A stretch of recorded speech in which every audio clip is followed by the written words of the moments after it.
Пайgambarыбыз алейхиссалам айтты дейт.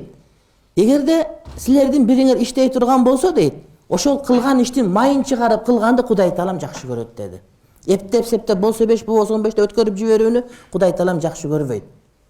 Эптеп күн өткөрүш, эптеп айлык алсак болду, кээ бир жерлерге барсаң, эптеп эле пенсияга чечип алсаң болду деп кирип чыгып ушинтип кыймылдап жүргөндөр бар да.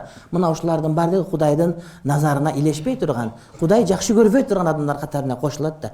Кандай гана иш болбосун, ошол иштин майын чыгарып кылуу, урматтуу бир тууганым, Кудайым жакшы көрө турган амалдардын катарына кошулат.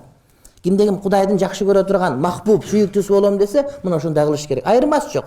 Интернетте жүрөт, сен дейт, негизи жигит боло турган болсоң болду, ал эми нарагы сага тиешеси жок. Сен падышасыңбы, кароолчусуңбу, айырмасы жок. Негизи адамгерчилик карманышың керек деп атат да. Ошол сыяктуу сенин кесибиң ким экендигине эч ким маани бербейт. Бул деген Кудайдын таксим рызкысы. Бирок ошону эң майын чыгарып аткаруу сенин мойнуңдагы милдетиң деген сөз болот.